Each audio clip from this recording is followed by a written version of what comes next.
Good morning, class third. How are you all? I hope you all are fine.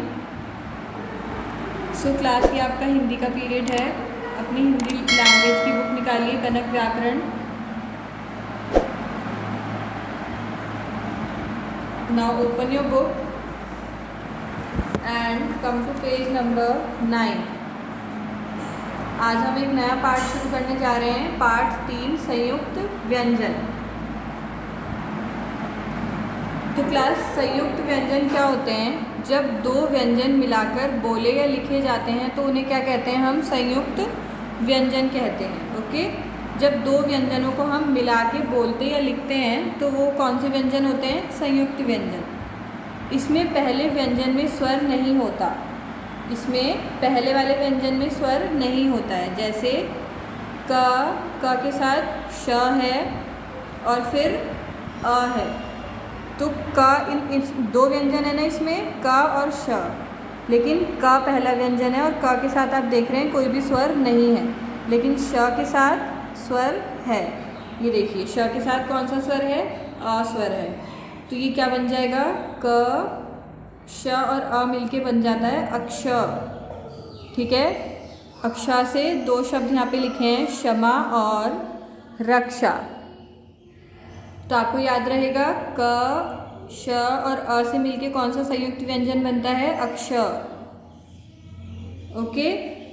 Next है त के साथ भी कोई और स्वर नहीं लगा हुआ है. यहाँ पे दो व्यंजन है, त और र. त और र और अ के साथ मिलके क्या बनता है शब्द? संयुक्त व्यंजन कौन सा बनता है? त्र. त और रा मिला के क्या बन जाएगा? त्र. ओके. अब त्र से दो शब्द लिखे हैं यहाँ पे, मित्र और चित्र. ओके. अगला है ज, अ और आ. ज, अ और आ को मिला के कौन सा संयुक्त व्यंजन बनेगा? ज्ञा. ओके.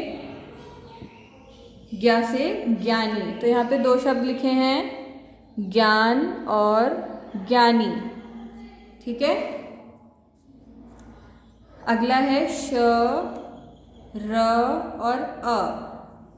श के साथ भी कोई स्वर नहीं है, र के साथ लेकिन स्वर होगा. ठीक है. तो ये क्या बन जाएगा? श्र. श, र और अ को मिला के क्या बन जाएगा? श्र, जो कि एक संयुक्त व्यंजन है. अब श्र से दो शब्द लिखे हैं, श्रम और श्री. Is it clear to everyone? जब दो या दो से अधिक जब दो व्यंजन मिलाकर बोले या लिखे जाते हैं तो उन्हें हम क्या कहते हैं? संयुक्त व्यंजन कहते हैं. ओके.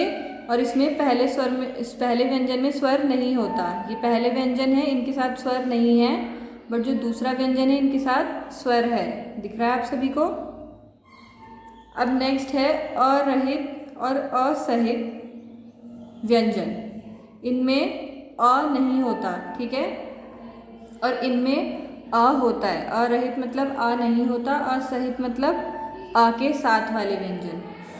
फिर इनसे एक संयुक्त अक्षर बनता है, वो यहाँ पे लिखा है. ठीक है. आधा स और स को मिला के ये संयुक्त अक्षर बनेगा.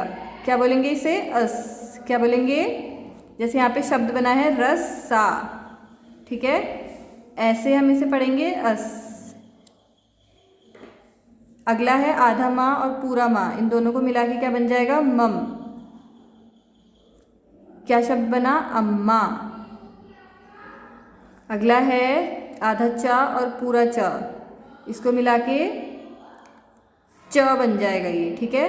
इसको हम ऐसे प्रोनाउंस नहीं कर सकते प्रॉपरली, बट जब हम कोई शब्द पढ़ेंगे तो कैसे पढ़ेंगे? सच्चा. अगला है आधा ता और पूरा ता.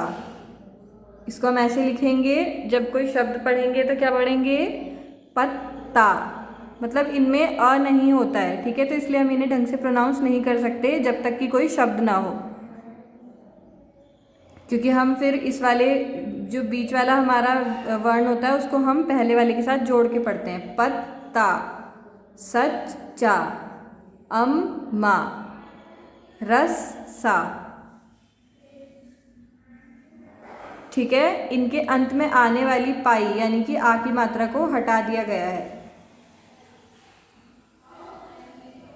अब पाई वाले वर्ण कौन कौन से होते हैं? स, च और मा, इनको हम पाई वाले वर्ण बोलते हैं। और बिना पाई वाले जो वर्ण होते हैं उनको वो कौन कौन से होते हैं? ट, द और ह। और घुंडी किसे बोलते हैं हम? ये जो घुमा के बनाते हैं इसको घुंडी बोलते हैं। तो घुंडी वाले वर्ण होते हैं क और फ। Okay everyone.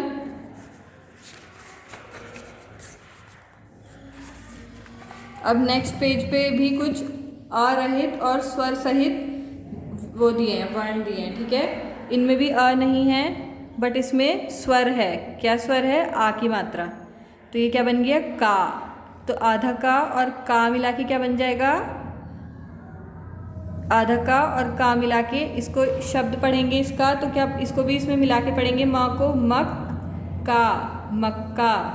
इसलिए इन संयुक्त अक्षर को भी हम अलग से नहीं पढ़ सकते हैं, हमें शब्दों के साथ ही पढ़ना पड़ेगा।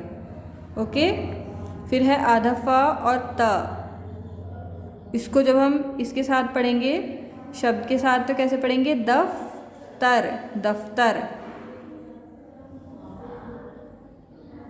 अब यहाँ पे दिया है घुंडी वाले व्यंजनों के बाद का आधा भाग हटा दिया गया है। अरहित और स्वर सहित वर्ण दिए हैं यहाँ पे। द के नीचे हलंत है और यहाँ पे दा है, तो ये क्या बन गया? गद्दा। यहाँ पे ड और ढा, तो ये बन गया गड्ढा।